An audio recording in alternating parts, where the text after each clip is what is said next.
Hello and happy day. Welcome to Professor Urius Teaches You Prot Paladin by the Numbers. Today, we're going to look at how Greater Blessing of Kings, or GBoK, can be used in a variety of ways within a raid to help add versatility to your tanking core. The most obvious is a Paladin main tank, but that only works if you hit certain threat per second or TPS benchmarks. In addition to providing raid utility, a Prot Paladin can supplement your tanking core even when they can't achieve these threat levels. First, let's examine these benchmarks.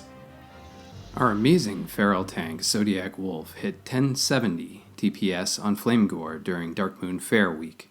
He has built a great bear set, consumes hard, and farms manual crowd pummelers in addition to getting world buffs to reach this benchmark.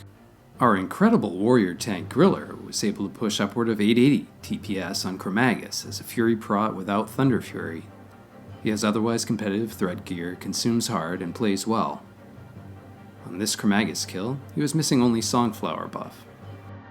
Best case scenarios for a Prot Paladin MT relying on GBoK are single target fights that include, but are not limited to, Magmadar, Shaz, Baron,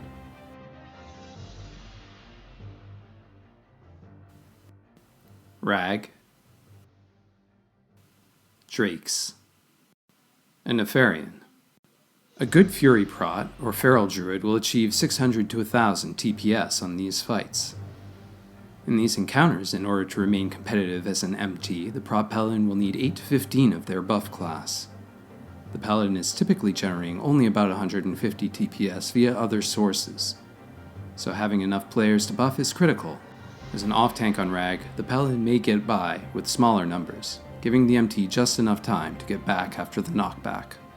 When you have a raid comp that's balanced, the Prot Paladin can still be useful as a threat booster, since Taunt gives a warrior or druid the highest threat value on the mob's table.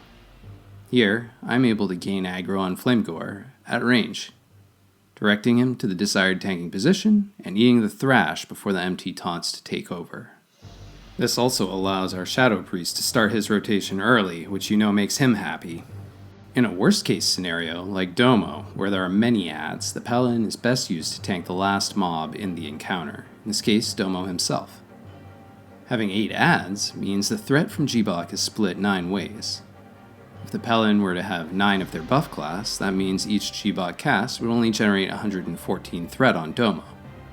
The Paladin has to time this cast carefully right after the teleport in order to regain aggro after the threat drop.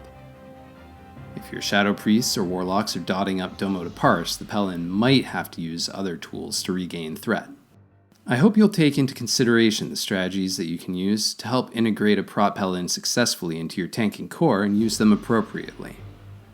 Thanks for listening, and all my best, Profurius of Grobulus.